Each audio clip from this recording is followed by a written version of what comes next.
Hello, everyone. Good afternoon.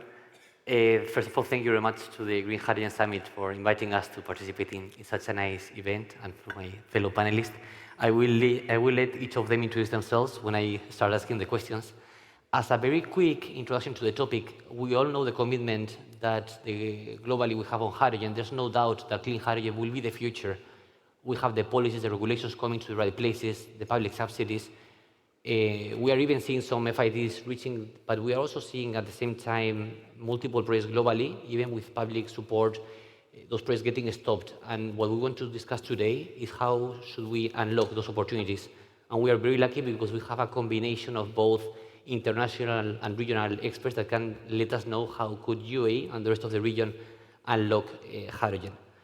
With that in mind, perhaps starting with Mark and Pierre, you both have entities, Macquarie and Hy24, that have projects globally. We would love to hear your thoughts regarding how do you see globally, what are the main challenges that are stopping the hydrogen projects for reaching FID? Thanks, Alejandro. So I'm Mark Dooley, Global Head of Green Investment at Macquarie Asset Management, the world's largest infrastructure funds manager.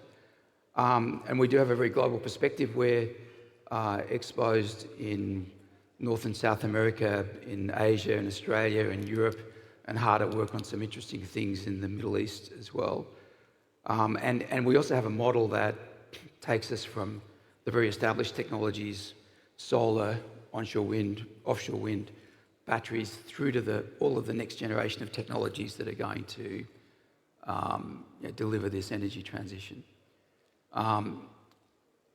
What I'd say in all of that, though, and the key thing relevant to this hydrogen question is, in all of that work we do, we never forget that we're investing on behalf of investors as an infrastructure fund manager. There are expectations that go with that.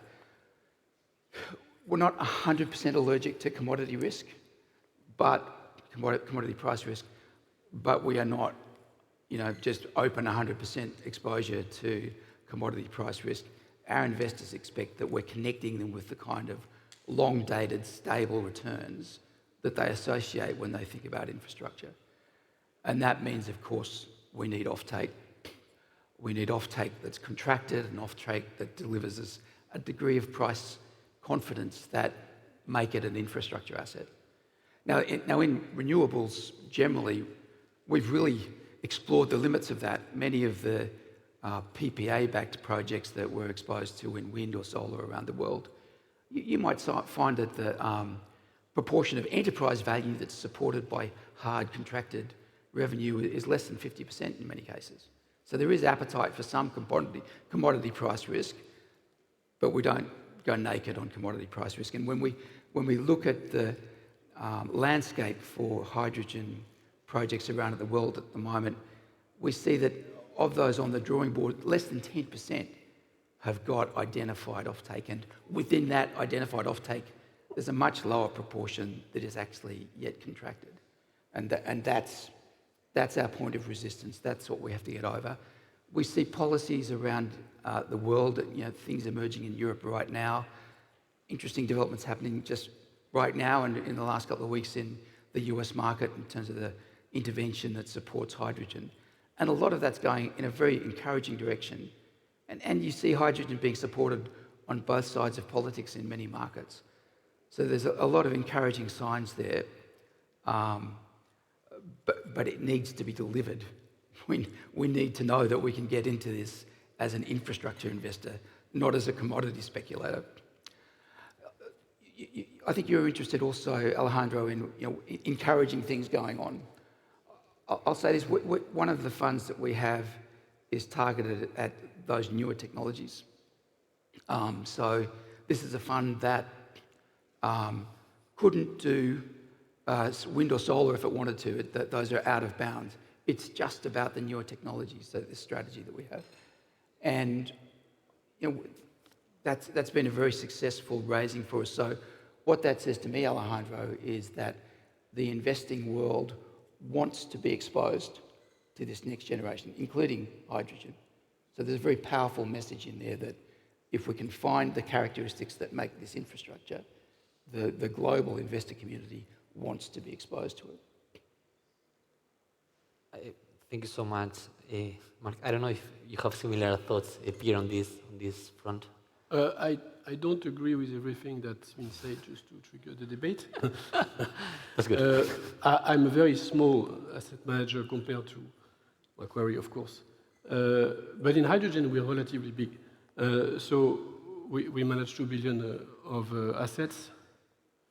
And in fact, we've deployed over the last 2 years 600 million in 9 different companies. 80% of that is in existing assets or projects in construction post-FID. And we are probably a little bit more risk adverse because this is the role we have, but still we try to move into projects which have some commitments, some offtakes, and some potential to become very successful. And more than that, thanks to the money, the other 20% that we've put in companies which are looking at projects, just in Europe, we are enabling roughly 4 gigawatts of projects to be continued to be developed.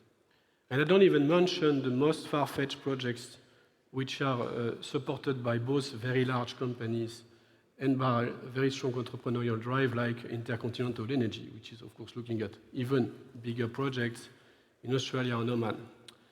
So, yes, of course, the figures, and we know them well because we've built them over the years.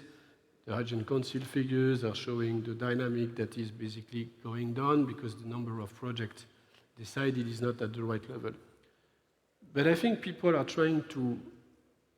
We are in a time of speed, and which is very much driven by the digital mindset, and everybody tends to consider the hydrogen is like digital. That is absolutely wrong. It's complete bullshit. We are in an energy wave and in an energy world. It took 50 years to deploy LNG at the level that we want hydrogen to do in 10 years. It's absolutely crazy to believe that hydrogen can deliver at that time, especially as it is a nascent industry. So what we need to get this industry move forward is 3 things. First is a proper sizing by step. I had a breakfast this morning with an electrolyzer company, and all of them are like that. They are basically currently deploying gigawatts of projects by size of 100 or 200 megawatts, which is the size we need now, and which is going to be working. We need to move to the next time. So size, the right size now. It's coming. Time. Let's not ask for hydrogen to do what others have never delivered in less than several decades. And last, and I'm sorry because this is for all of us, we need drive. And drive comes with entrepreneurship. If you take H2 Green Steel, where we are the largest investor, H2 Green Steel is an entrepreneurial drive, having assessed that there is a need for green steel, that the premium can be paid because the cost of energy in that country is very cheap, and they move. And drive is also policymakers which are standing still and staying the course in the regulations they want to put in place. If you got that, and you've got a couple of large players which are playing the game, then you can move. Thank you very much, Pierre. It's a very complimentary view, and it's always good to have different things. If we come to the region, Stephan and Tarek, do you see similar issues and solutions to the one pinpointed by both Mark and Pierre? And also, how do you see the differences among countries in the region? Perhaps.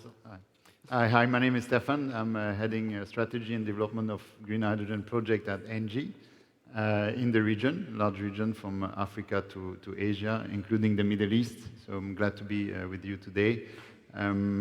Indeed, for ENGIE, the energy transition goes without any doubt with the development and deployment of green hydrogen, and our focus to develop and own 4 gigawatts of green hydrogen on the ground remains there, even though the difficulties and challenges that we can see and that were mentioned today. Just to name a few and compare with the advantage the region offers to the other parts of the world where we are also involved. We've been involved in the hydrogen space for almost 10 years now, so we've seen progress. We have seen a pace of changes that's undeniable. Things take time when you're investing in something. especially lenders, investors are looking at quick returns, and that's not the case for green hydrogen as we speak, because there are several challenges, including cost of production remains difficult today, and that's why this region in particular is making the difference. We believe strongly the region is continuing to develop more renewable energies and at affordable cost. That's a big game changer, of course. Production of hydrogen requires an immense quantity of energy, and that's why we believe that the region can deliver very affordable cost of electricity, which we have seen in the recent auction, Saudi Arabia, in the UAE, and the rest of the countries. So that's number one, very important. Number two, when the cost of electricity becomes lower, then the cost of capex is playing a bigger role, which is completely different than what you see in Europe, where the cost of electricity part in the cost of production would be more important. Here, we are now tackling the second layer of difficulties, which is the real cost of the investment through the capex, and that's where we are discussing with many OEMs, manufacturers, to understand, and we've been through this exercise on joint projects with Masdar, with the Fertiglobe, on what's the true cost, who is willing to sign a binding commitment on the cost, but also on the operating cost, on the efficiency of the equipment. So that's another challenge we are tackling. This is an evolving industry, and it's linking to what was said. The fact that we have to start by scaling up is very important. We have built a first green hydrogen plant in South Africa, which is up and running now, a small capacity. We are now building a second one of 10 megawatts in Australia. We need to build, operate, maintain those assets to really understand the efficiency, the true cost over time. And the next phase would be to build and operate a couple of 100 megawatts before we even talking about gigawatt scale projects. Of course, everybody's taking position on those mega hubs because it's important. Some of the true spaces here in the region offering great potential of renewable energy. That's why we are all taking important position in Oman. This is what we're doing in the UAE, in Saudi Arabia, in Morocco. But then it comes to another challenge. We have to remember that when we're producing hydrogen, we're still competing with other ways to produce gray hydrogen or blue hydrogen. So that's a reality. And then we start to compete on the market. And the market for green hydrogen, when you look at gray, blue, in the future, we are still not there. So the market has yet to develop, to evolve.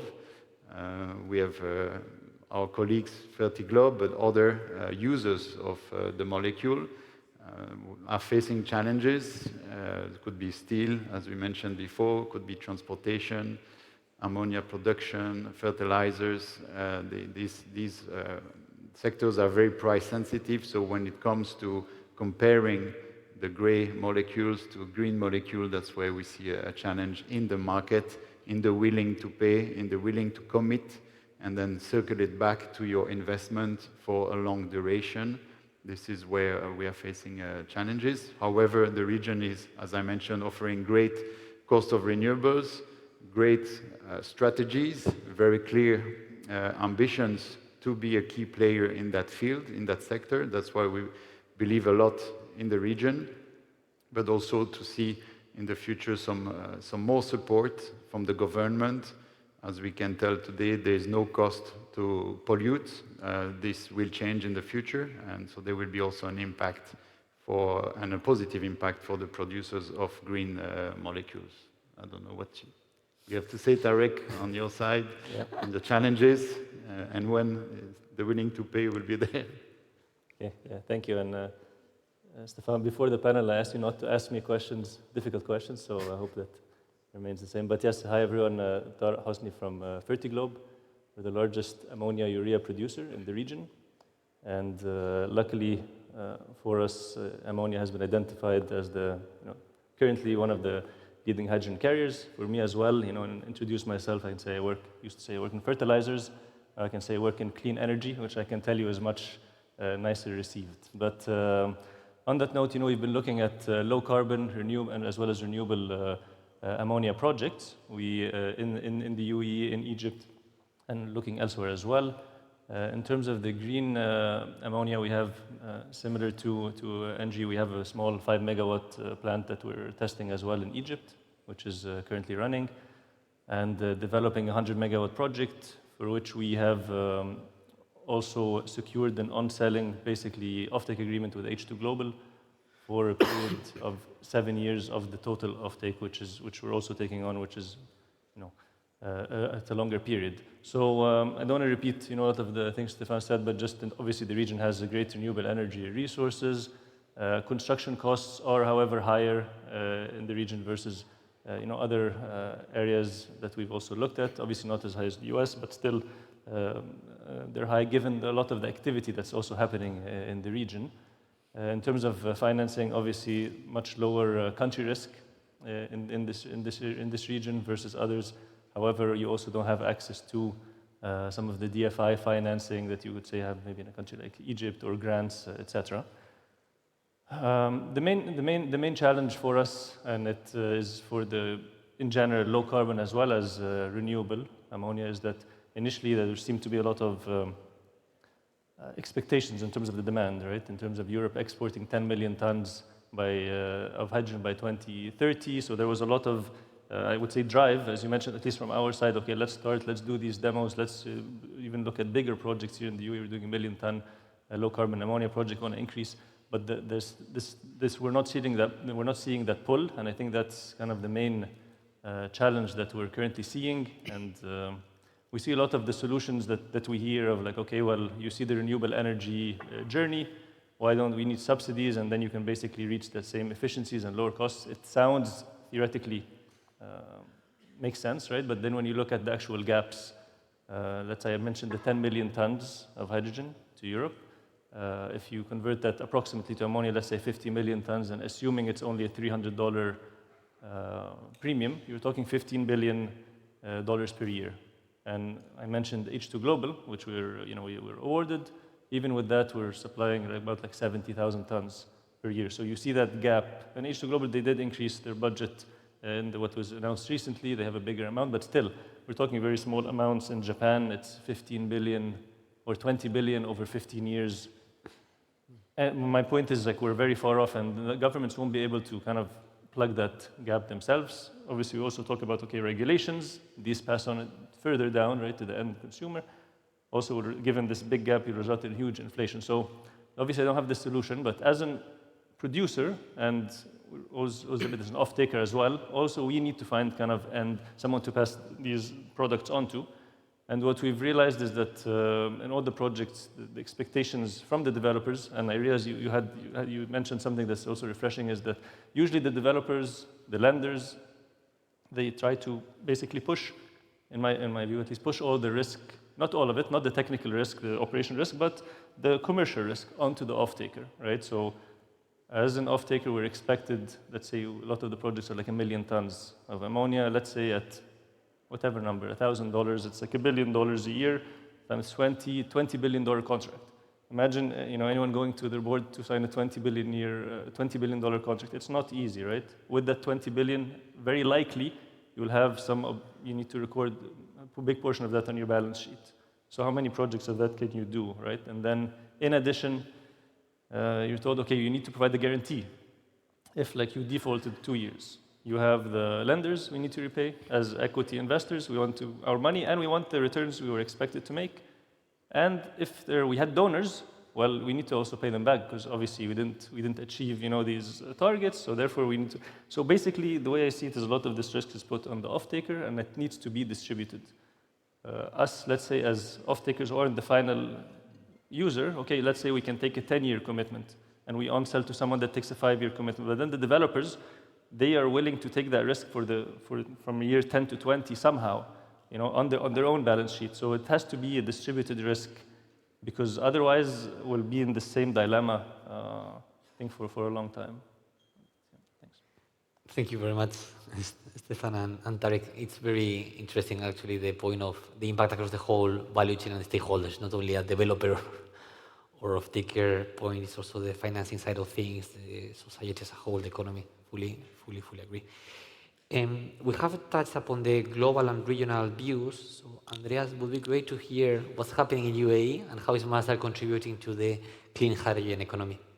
Alejandro, thank you very much, and it feels good to be here on stage, looking around. I'm a believer into green hydrogen by profession because I'm running the business development for green hydrogen at Masdar. I think it's the third time that we're having the summit now. 3 years ago, if you would have looked here into the audience, you would see probably people who are interested to understand what is green hydrogen, a lot of hype. Yeah? If I look now in the room, I see friends and I see business partners, I see a lot of collaboration. I think we have established really strong relationships over these last 3 years and built a strong hydrogen community. Everybody still, I think, with a very strong conviction that now is the time not to slow down, actually to still go full force ahead. And I think that's very important, and I think Ivana made the right statement also this morning. Now is not the time to slow down, now it's not the time to take a break, now is the time to create. And so we started our journey, as you probably all know, with a strong ambition of building 1 million tons of green hydrogen. We want to do this within 10 years. And we always said we want to do half of it in the UAE and half of it outside of the UAE. And this ambition is unchanged. Yeah? We probably acknowledge that this timeline maybe has slightly shifted. But also if I look what the Hydrogen Council is saying in its growth trajectory, the curve maybe has been shifted by 2 to 3 years, but the overall curve shape, the direction where we're all heading, that is unchanged, and that's important. Yeah? And also, the clear steer for me is 2/3 will be green in the next 10 years. It will not be blue. There's a strong focus on this. So I think we're all here in the right room to make these things happen. For us at Masdar, we feel privileged that we have here strong leaders who are supporting us in this vision. We have the low-carbon hydrogen policies. This was issued, and where Masdar takes a strong role now to develop a master plan for making it happen, to putting it into reality. We will hear in the afternoon a bit more about the concept of hydrogen oasis, which we want to implement here. So the UAE is very determined, and you saw it, I think the spirit, the atmosphere, you can smell it. The summit shows that there's a strong drive to make it happen. And on the international side, I mean, as I said, we have our partners here. It's equally the same. We have a strong focus towards the markets in Europe, where we're working on a lot of projects, which I hope we are getting close to FID, so full force ahead, but also outside of Europe, Americas is still in our focus. So I think nothing has changed. We want to be not only a developer, we want to be a leader, we want to be a shaper of this industry. So that's why I feel honored, I feel privileged that Masdar not only became a member of the Hydrogen Council, but also the first board member from the GGC this year, something we're celebrating, something we're very happy, something that we take as a responsibility to further add value and shape this. We also became a member of Hydrogen Europe. So again, it's all about collaboration, and I really urge you here in the room, come together, let's share ideas, share our knowledge. People are always saying, oh, what we had earlier, when are the cost of green hydrogen coming down? Well, it will only come from when you learn, and learning comes only from doing, and it will only bring economies of scale if you build it. So as we said, it's not the time to slow down, now is really the time to move forward. Great, and thank you very much, Andreas. Fully agree. As we were saying before, we need to scale up, and you cannot scale up by yourself. I think we are all on the same page there.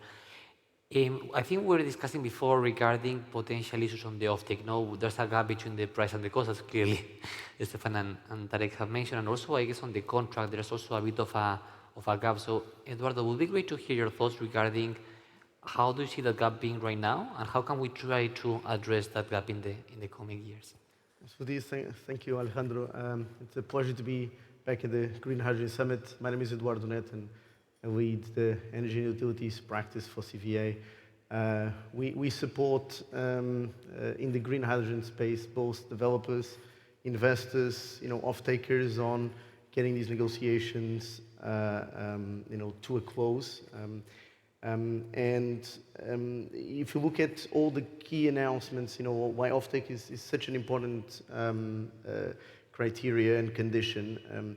of all the key announcements of green hydrogen projects, throughout the pipeline, only 12 point something percent, have some type of offtake commitment, and only 10% of those, are actually, hard binding commitments with full terms established. Yeah, so there's still a lot of work to do to make sure that, these key condition is worked through, and then the projects can, move into, financial investment decision and of course, off the ground.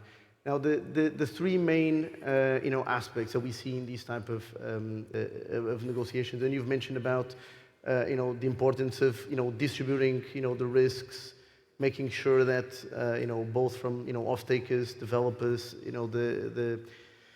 the conditions are, well distributed, yeah, and they typically run around on three main parts. Yeah, one is really on the price expectation, and price expectation including, what is the green premium that, then, off-takers are able to take, and number two, also cascade down in further in their value chains. Yeah. Number two is the contract duration. I think you alluded as well, on these, expectation. Is it, a 5-year, commitment, 10-year commitment, kind of full 20-year commitment on a, as you would see at the type of infrastructures, industries. Yeah. So the timeline of these commitment. And number three, on the actual commitment mechanism. And of course, now here we're getting, into more technical, discussions, but, around specific on the type of price formula that allows, we can't foresee, how the future is going to be in 10 to 20 years' time. And you want to have a concrete, commitment mechanism and pricing mechanism that allows for different scenarios on the future that still the parties, are going to be, satisfied on making that contract, right? So it really drills down from at these level negotiations from the bringing, the key consortiums and the different players on board into discussing the specifics of, again, the price expectations that can be, accommodated from both ends, the duration parts, and then the right mechanisms that ensure that the contract is fair, not just today at time of signing, but is gonna be valid for the next, 5 to 10 years. Great. Mark, it would be great to hear your quick thoughts on these points. If you have heard any, given your experience across the world as Macquarie, if there are any key learnings to address some of those issues that Eduardo has defined so well. Okay. At the risk of uttering more complete bullshit. So look, I do agree that we need to have realistic expectations about how quickly this new market can become industrialized and achieve some big portion of the expectations that we all have. And we also need to see the industrialization benefits of costs that we've seen happen in other technologies. But incrementalism probably won't get us there. We saw a huge dividend for governments and communities around the world of strong intervention by governments to support the development of solar and wind 15 years ago and intensely through the second decade of this century. That produced cost decline that nobody predicted. And we need to see that start happening in this space. We feel very comfortable with the technology, by the way. That's not an obstacle to getting exposed to this space at all. I think it's really encouraging that in Europe and in the US in particular, the large parts of the necessary intervention are in process, but they're happening right now. We're still waiting. May this year, we hope, in Europe, we will have these mandates in place around Europe, and that will be game-changing, because nobody's going to voluntarily pay $8 per kilogram or whatever it is when they can get grey for 2. But we need all of that stuff to be in place, and only when that strong intervention happens will the exposures that we've got in Europe and the US click from being potential FIDs to actual FIDs. We need that leadership from government to get these markets going. Thank you so much. That was very clear. And perhaps, Pierre, as part of Hy24, you have some of the largest hydrogen players in the world. Do you believe that consortiums could be part of the solution towards unlocking capital? So the building of consortium has been the motto of most of the things I've done in my 20 years of career, from lobby organizations to the council to this platform. And indeed, the Hy24 is an asset manager, but it's been built as a platform. And we have embedded into our strategy the consortium upstream. So the investors are a mix of industrial players and financial players, because the industrial players would not do a fund if they didn't get the leverage from the financial ones, and the financial would not come if there was no skin in the game from the industrial. So we have Air Liquide, Vinci, Total, Plug, Sharp, Baker Hughes, CMA, Airbus, and many others. And we do, it's not enough, so we also moved into doing dedicated co-investment partnership, the first one being with Masdar, because they are a significant player in the zone, and they are leading in the strategy and ambitions in the Gulf Coast countries and outside. So that's another way. And the third element of the consortium, and it's a way to bounce back to what you said on the ammonia price. The increase of ammonia by maybe 50% represents only, in the end, 2 to 3% of the price of a French baguette, 1 to 2% of the price of a can of beer. So if you don't have in the consortium the end users, it doesn't work. And that's the big issue, is we cannot only put the blame on hydrogen. Hydrogen is more costly, yes, but in the end, it's part of a far bigger stockpile. And last, to bounce back and agree absolutely what you said, on the renewable, there is one difference, is that for hydrogen, we don't need to divide the cost by 20, as we were for solar.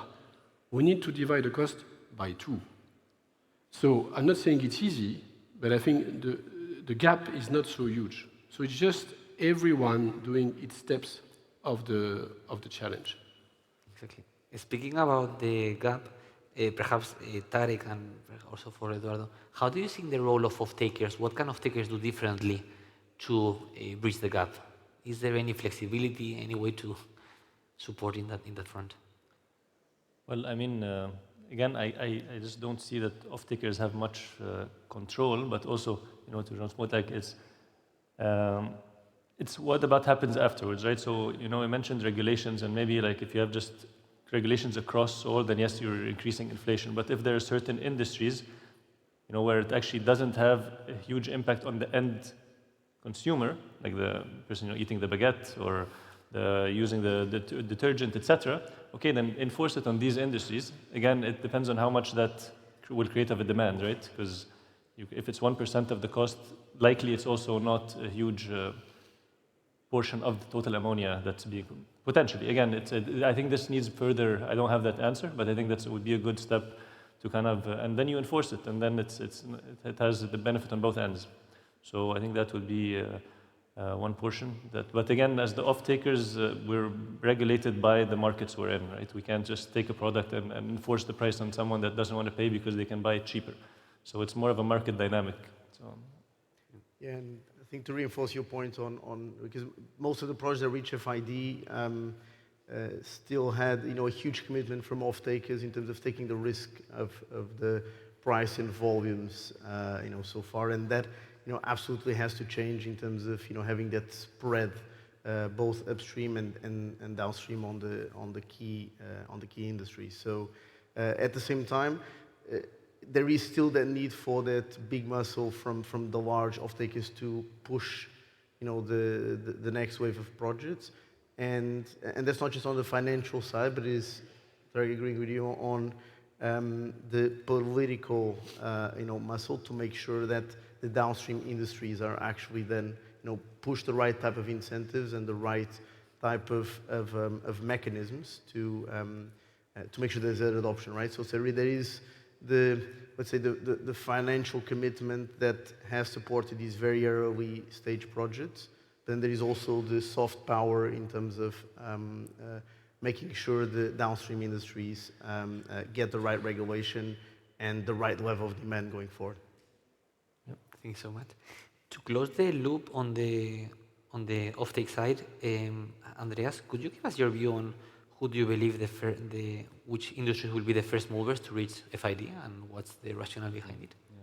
I think what you guys said is very right. It takes governments now to walk the talk, to have clear incentives, clear subsidy support mechanisms to make it happen on the one side.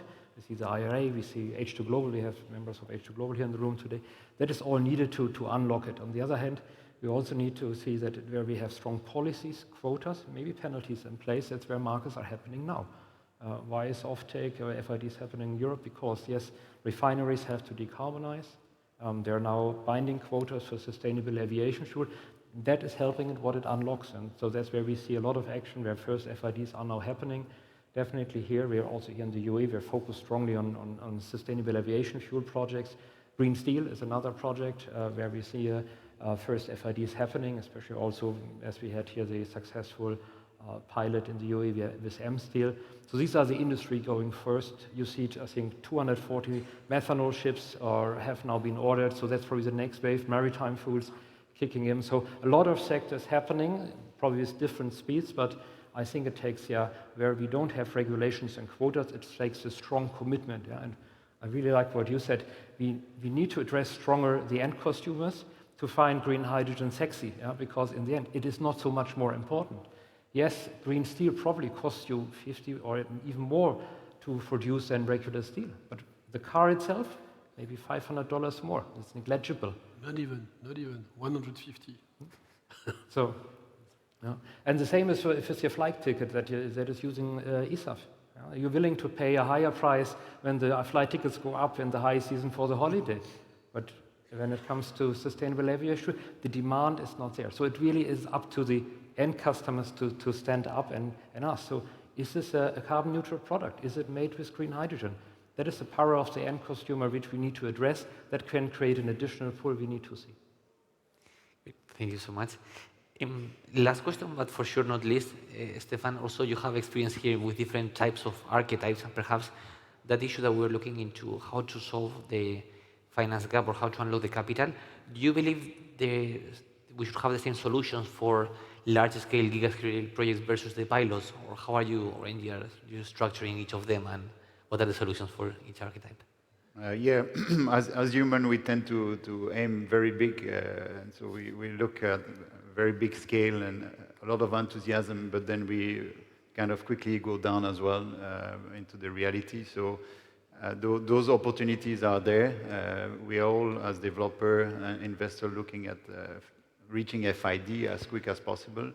But I think for all the hurdles we mentioned today, we can see that it will take time. There's a lot of challenges to be solved. And it's important that we start with scale and then we scale up. So today it's much easier. This is what we did for projects in Australia with Yara, to find good partners, share the risk, share the development cost, share the construction cost, have realistic ambitions on the returns of those projects, and avoid project finance just being on pure balance sheet. So this is what we are doing to really unlocking and provoking and learn from those projects. So we build one with Anglo-American, we have another one with Yara in partnership with Mitsui. I think it's very important we start with the scale first, but we also at the same time looking at those big potential. The region is offering so much opportunities that we want to be part, of course, of it, but we are facing the challenges mentioned today. As human also, we tend to focus on the problems, but I think we can say that a lot has been solved already. Only a few years ago, we were monitoring, which country has a hydrogen strategy. It was not so long ago, for renewables, it took 2 decades to reach where we are today. Then we looked at which country has a policy and these kind of things, but the region is offering also great incentives in allocating land, in offering a very good cost of electricity, existing infrastructure that we can use. Most of the key countries in the UAE have established their national champions to drive this. That's super important, you know, with the governmental or semi-governmental entities. There is the rise of green bonds, financing. We are still, of course, missing some of the points mentioned today, but I would say looking at the positive side, we are in a very good environment here to make it happen in the next few years. By 2030, we should reach some significant milestones, I would say. We fully concur with the positive view of things. I would just like to end up the panel by thanking the panelists and looking forward to continuing to contribute to the unlocking the capital and reaching FIDs. Thank you very much. Thank you. You have to follow me, eh?